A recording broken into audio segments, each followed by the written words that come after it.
Hello there, Seraphim17 once again. This is my Thief Master Difficulty video walkthrough. This is Chapter 2, Dust to Dust. And for some reason, every time I say that, it makes me want to sing the Misfits song.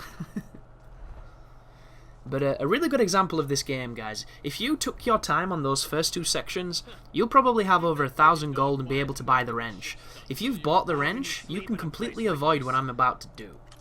So, on this particular section, on my first time through it, I had a water arrow. I put out the brazier next to the door that I'm about to pick the lock of, and then I opened it easily. But on this time, I didn't buy one, so I didn't have it, and when I tried to just open it, an alarm went off. So what I'm going to do here is I'm going to chuck this bottle. I'm going to chuck this bottle over there, and it gives you enough time to hack the door and open it up. And once again, you're at the mercy of the AI here, folks, so there's every chance that the AI will randomly turn around and see you, but I tried this twice just to make sure it worked, and both times it worked without a hitch. So, perseverance is the key to any stealth game, as is trial and error, unfortunately. And I think this game does utilise a manual save system, but it can only be accessed when no one is aware of you, so if the guards are even remotely cautious and the music's playing, you can't access it, which makes it completely useless at times. But instead, there's a way to exploit saving, and I discovered this on this level, in fact. So, the checkpoints in this game, if you're not manually saving, are pretty shit. I'm not gonna, put any comforter on it, it's just, they're bad. They are bad. They obviously want you to manually save, and I didn't even realise you could until my second playthrough, which just goes to show how much I cared for that. But instead, what I noticed was, every time you get into a wardrobe, one of the hiding spots, it triggers a save point. And with that knowledge, this literally becomes a cupboard simulator, because I'm going to be going cupboard to cupboard until I get to the end of every level. And I'm going to do this for several reasons. One, because it's a guaranteed checkpoint, but it always gives you that checkpoint so I can exploit it for whenever I do something, or whenever I know there's a section coming up that I'm not confident with. I can just hit one of those areas and I can get closer to the area that I'm not quite good at, and it just makes it a lot more manageable. And it's obviously intended because there's some parts of the game where there's a really tricky stealth section, and then before the final bit, which is trickier, there's one of those cupboards, so they obviously wanted you to use them. And as soon as you realise that they're free opportunities for checkpoints, it turns into Halo, because you can do the same in Halo if you've ever played that game. You literally just reverse, then go back forward, and you will almost every time trip checkpoints, especially in Halo 3. Halo 3 is rife with it. But this is the old foundry. This is really the first mission of the game, because everything so far has been tutorial-y. And there's this dude here who's going to be talking to himself. Shortly he's going to move up the stairs, so you're going to drop down. Cool thing about Garrett is, for some reason, he can land completely silently, in spite of the fact he's wearing a gimp suit, and pretty much looks like something out of Hellraiser. Yet, he doesn't make any sound, so that's awesome. And what we're going to be doing is we're going to be swooping up this ledge, and there's two guys just in front of you, and there's an archer up there on my left. You see him on the balcony? He's the only problem here. The only other problem is if you climb this from a funny angle, you'll smash the bottles, which happened to me. And it's super annoying because it's one of those things you can't really control. The game just bugs out sometimes. So watch this. I go to climb up here to the hook pot. Oh, I must have edited it out. So as soon as you climb up there with the claw, you want to boost to the right immediately, because the guy up there is going to be real close to seeing you. If you do it correctly, like you just saw, you'll not have a problem.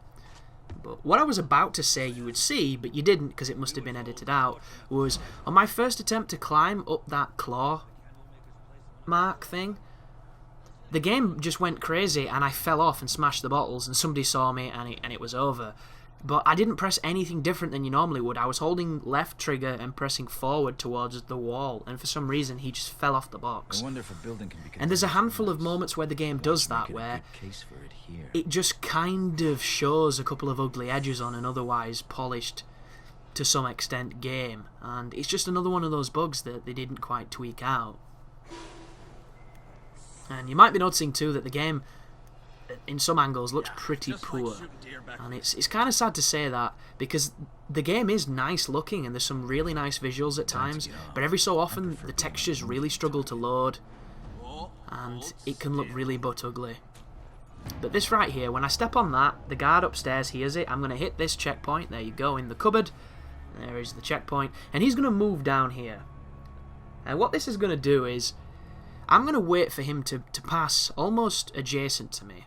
So when he's completely opposite me, I'm going to get out and I'm start picking the door. If you're not quick enough, he's going to see you. Because how this game works is, do you notice how he's got that eye above his head? And there are 3 circles, one of them is red. So eye above the head means that they kind of can see something. When the dots start to fill, it's telling you how aware they are. But the one thing you need to bear in mind the most is, if they have one red dot above that eye, they will perform their routine quicker than they normally would. And this is going to play an important role in some of the strategies I'm doing. Because if you try to do my strategies, and you have a dot above the eye on the guards and they're all patrolling much quicker, the strategies will not work. Because the patterns change. And certain tactics that you're going to be seeing later on are going to be ran with the intent of having a faster pattern, because it can sometimes help you out. And certain areas on my first playthrough I did with much faster patterns, which made it that when I came to record this guide, when I got there without anybody being even remotely alerted, it made it significantly easier. But because this is really the first level, you'll notice I'm finding a lot of arrows. I don't really search that well to try and find any more arrows in the later areas, but this level seems to give you much more than any of the other ones. And this is where we need to be, because there's a guy with a key here. So I'm going to cheekily climb over there, try not to get spotted. And I'm going to be fighting with the controls a little bit coming up, because there's some beams that I'm about to walk on. And the left trigger controls on the beams can sometimes get you spotted, because sometimes Geralt will do a jump when you want it to drop, and sometimes he won't jump, sometimes it's a little finicky. So let's ever see how this works. So I'm on the beam. What we're waiting for is, we're waiting for the guard directly to my left there. We're waiting for him to not be looking this direction, so we can go and steal the key off the guy, the dude who's just there. And these two people are going to have a scripted conversation.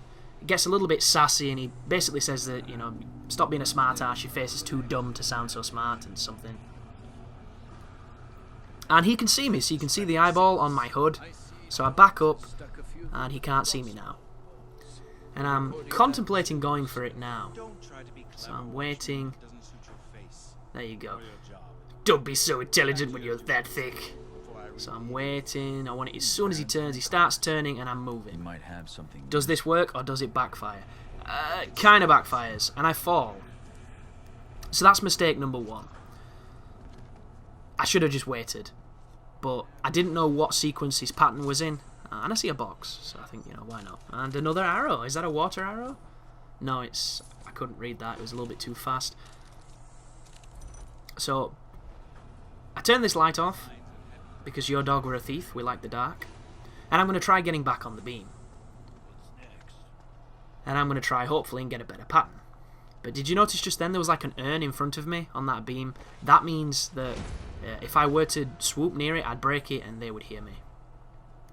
But it does look like a lot of the errors here have been in unsuccessful runs, which is nice to see, but at the same time it's a shame, because I can't explain to you what awkwardness and tricks that might happen at your expense that you've got to watch out for.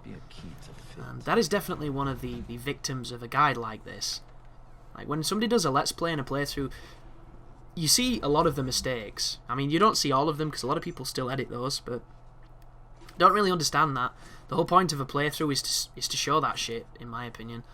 Yet some people will just struggle a handful of times, and then they'll just trim out an hour's worth of deaths and then have the successful one, which once again, I don't get it. I'm not really going to speak of it. But in a guide like this, you don't see my mistakes. You don't see the times when I got spotted, the times when the AI screwed me, you know, the times when I did nothing wrong and the game just failed me. And it does happen. And you have to be patient, and you have to be willing to just accept it, because if you don't, you'll just get mad and you'll end up struggling and not getting very far. And that's one of the reasons why you get a lot of people doubting the difficulty, you know, thinking that you're cheating, things along those lines, because they see you doing it and it looks easy. And, you know, if you're watching a good guide, it's supposed to look easy, that's the point. But that doesn't mean it is. And unfortunately, there's not very many mature people on the internet who look at things with that kind of objectivity. You know, they see you having an easy time with it, and because they're getting their ass slapped, they just think you're not on the hardest difficulty, or they think that you're cheating, and those people are stupid, but what can you do? You know what I mean? There are certain games that put a reminder on screen that you're on the hardest difficulty, and I'll forever love those games because those idiots can't doubt then. And for a dead man, Cornelius not every game does it. But I'll have to if I'm to pawn that ring. So, once you've endured the ridiculously slow meat hook ride, you're going to drop off into this little underground area, and for some reason it shows you dead Noah's Ark man, or random, you know, 65-year-old version of Steve Martin, whoever you want to call him, because he's part of the plot, which you're not going to see anything of, because I'm skipping it all. And you're not really missing much. But this is a cool room. There's a furnace that keeps opening and shutting. And when it's open, it casts light. When it's shut, it casts shadow. And you need to utilise this to get through the room, which is an interesting idea. It's nice and simple, and it works. And you might be thinking, you're really close to these people and they can't see you. Well, on the left-hand side of the screen, you'll notice that there's a white circle. When that white circle is cloudy and black, it means you are essentially the closest to invisible you can get on this game. That doesn't mean you can't be seen. If they get close enough, they'll spot you. This is the hardest difficulty. They're incredibly aware at times. But when you're ever moving through an area and you're curious as to how vulnerable you are, that is everything to you. You're going to be staring at that more than you're staring at anything. You're looking for the next patch of shadow and you're watching that to make sure it doesn't dip, because if it wavers, you're vulnerable. And that is what a lot of stealth games turn into. You know, just moderating visibility. It'll crack like any other. But we're coming towards the end of the foundry. There's a little puzzle here, and at first I looked at this and I just thought, what the fuck? How is anybody supposed to know what this is? And then I realised that in the centre there's a circular piece, and that circle piece is your reference to doing the puzzle. And it's a really easy one once you figure that out. That was obviously, I turned it too far. But at first, when I first looked at that, I just... never miss an opportunity. I had a brain fart. I was like, what do they expect here? I'm not a scientist, goddammit. I don't know physics and things. But it turns out it's very simple. I was just having a retard moment. Might be wondering why I picked up the cash before the ring. I did that because if you pick the ring up first, you'll have to pick up the cash with people trying to chase you. I do believe it's a fake tension. I don't think you can actually get caught. But the game makes a very convincing argument of you wanting to be quick through this area. So there goes Mad Max from Road Warrior. And now we've got the Cornelius ring. We can carry on. Something I've not mentioned too. The waypoint in this game is less than useful at times. Sometimes it'll get kind of stuck pointing at an objective you've already done, and it can be really confusing to find out where you're supposed to go. So if you're having trouble with that, just bear with it. Everybody's probably had it at some point. For the most, it does a decent job, but every so often, it's pretty shitty. But this is the escape. So I'm going to be really, really, really sloppy on some of these areas, but I'm going to manage to save it because it's not too challenging once you know what you're doing and when you use the swoop. So I climbed over there thinking I could just hop out, and it wasn't because it was fully lit. So instead I had to go around, and it worked in my favour. I'm going to slow down a little bit here to get my swoop back. Didn't realise he was going to be there. Notice how I did a lovely little back skate to get the hell out of dodge. And then I go around this corner, and I make my way forward. So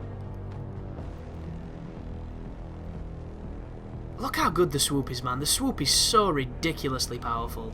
There's people all around me, but I'm just like grease lightning with it. And you can do it too. That's the awesome part. So this is a little bit jarring and strange. For some reason the game goes into third person whenever you climb a pipe. I don't know why. Like the general's men I kind of like the game in third person. I think Garrett looks pretty cool. I like his cape. I'm a bit of a cape man, gotta say. I don't know, would a third person Thief have been just as good as a first person one? I'm very curious to ponder.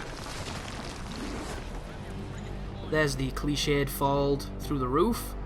And this is the very beginning of the mission. So you already know this area, you just have to reverse the path that you came through it. And what's going to happen is, instead of going... Actually, do you know this area? I think you know this area.